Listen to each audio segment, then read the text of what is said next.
V-Guard presents Bihar की बात, को पावर्ड बाय सेंसोडाइन एंड विमल। बोलो जुबां केसरी।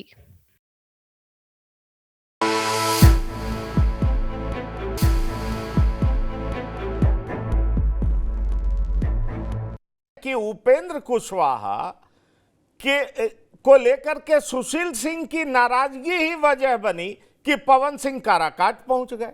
अब पवन सिंह काराकाट पहुंचे तो यहां उपेंद्र कुशवाहा चुनाव हार गए। अब देखिए, एक औरंगाबाद में लालू प्रसाद का चला हुआ दांव औरंगाबाद पर असर किया, काराकाट पर असर किया, पाटलिपुत्रा पर असर किया, आरा पर असर किया। ये 4 सीटें जो एनडीए हार गई उसकी बड़ी वजह यही है। और यही बात उपेंद्र कुशवाहा अपनी रिपोर्ट में भी एनडीए के बड़े नेताओं को दे रहे हैं कि मैं हारा नहीं हूं बल्कि मुझे हराया गया है। सवाल यह उठता है कि अगर जमीनी स्तर पर लड़ाई इस कदर पहुंच गई है तो आपको नहीं लगता कि विधानसभा चुनाव में इसका बड़ा असर देखने को मिलेगा, जिसको हम शाहाबाद कहते हैं, उस इलाके में? नहीं, देखिए, कई कारण हैं। चुनाव में बहुत सारे कारण होता है और उसके कारण स्थितियां और परिस्थितियां बदल जाती हैं। अगर आज पवन सिंह चुनाव नहीं लड़े होते तो उपेंद्र कुशवाहा बहुत आसानी से काराकाट से चुनाव जीत जाते। तो परिस्थितियां का क्या होगी, किस प्रकार की होगी, किस प्रकार के कैंडिडेट होंगे, ये सब निर्भर करता है।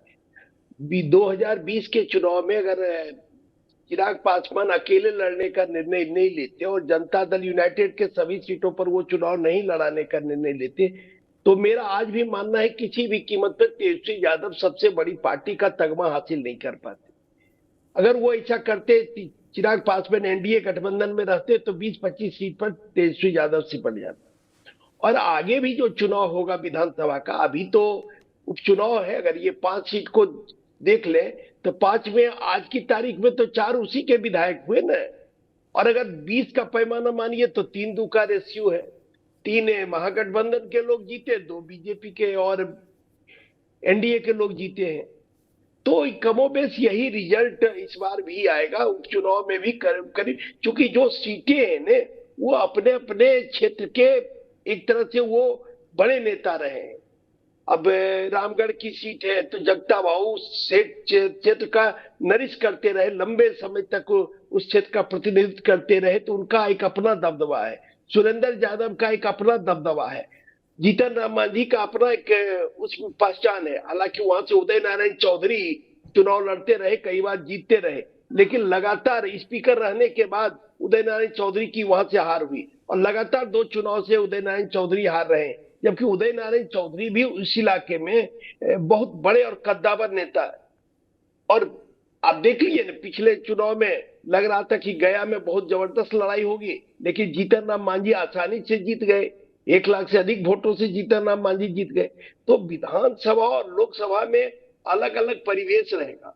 और जहां तक ब्रांड का बात है, तो ब्रांड, अगर लोकसभा में ब्रांड नरेंद्र मोदी थे तो इस बार फिर ब्रांड नीतीश कुमार होंगे। लोग एनडीए का वोट नीतीश कुमार के नाम पर मांगेंगे। और नीतीश कुमार के साथ जो प्लस पॉइंट है कि भाई नीतीश कुमार पर बेदाग उनका चेहरा है, छवि उनकी साफ सुथरी है, कोई परिवारवाद का आरोप नहीं है, और इतने लंबे समय तक रहने के बाद भ्रष्टाचार उनको छू नहीं पाया है। अगर जब वो नरेंद्र मोदी के खिलाफ भी थे तो कोई ईडी और सीबीआई उनके पास पहुंच नहीं पाई। अगर कोई कुछ मामला रहता तो जरूर तमाम नेताओं के पास। नहीं, ठीक है विनय जी, आप सारी बातें मैं आपकी मान भी लेता हूं, तो क्या एंटी इनकम्बेंसी उनके खिलाफ काम नहीं करेगा? क्या उत्तर प्रदेश के चुनाव का परिणाम उनके खिलाफ काम नहीं करेगा? क्या इसका असर बिहार के चुनाव पर नहीं दिखेगा? क्या नीट और यूजी का जो पेपर लीक हुआ है, जिसमें लाखों परिवार प्रभावित हुआ है, पेपर लीक ना हुआ हो, जो धांधली की बात कही जा रही है, क्या इसका असर भी विधानसभा चुनाव पर नहीं पड़ेगा? क्योंकि देखिए, अभी तक लोकसभा चुनाव तक लग रहा था कि नरेंद्र मोदी इनविंसिबल है, नहीं हारेंगे, और उसका प्रभाव उस तरीके से नहीं दिखाई पड़ा। लेकिन अब कई सारे फैक्टर सामने आने लगे हैं जो कि बीजेपी के लिए डील करना अब आसान नहीं लग रहा है। ऐसे में सवाल उठता है कि विधानसभा चुनाव में क्या होगा, क्योंकि कई सारे लोग, जब मैं बिहार घूम रहा था, कई सारे लोग कह रहे थे पीएम के रूप में मोदी चाहिए, लेकिन सीएम के रूप में तेजस्वी चाहिए। सवाल यह है कि क्या उपचुनाव का परिणाम वो इंडिकेशन दे देगा कि वाकई सीएम के तौर पे नीतीश ही चाहिए या सीएम के तौर पर तेजस्वी अब चाहिए? क्या कहते हैं ज्ञानेंद्र जी? तो पंकज जी, आपको मेरी आवाज आ रही है? हाँ, बिल्कुल आ रही है जी देखिए, मैं आपकी इस बात से सहमत हूँ। देखिए, जो लोकसभा का चुनाव हुआ और जो विधानसभा का चुनाव होगा, इसमें जो लीडरशिप की एक एक्सेप्टेंस वाली बात है और जो एंटी इनकम्बेंसी की फैक्टर है, जो कि लग रहा था कि उतना अभी लोकसभा के चुनाव के स्तर पे उतनी ज्यादा एंटी इनकम्बेंसी नहीं थी। नरेंद्र मोदी जी की एक एक्सेप्टेबिलिटी एज ए लीडर अभी भी थी लोकसभा के चुनाव में, लेकिन विधानसभा के चुनाव में मुझे लगता है कि जो फीलिंग है और जो जनता का विचार होगा वो बिल्कुल डिफरेंट होगा। और जो रिजल्ट आएंगे उपचुनाव के, वो एक तरह से बिल्कुल रिफ्लेक्शन करेंगे कि जो अगले साल विधानसभा का चुनाव होना है उसका परिणाम किस ओर जा सकता है या रुझान किस ओर जा सकता है।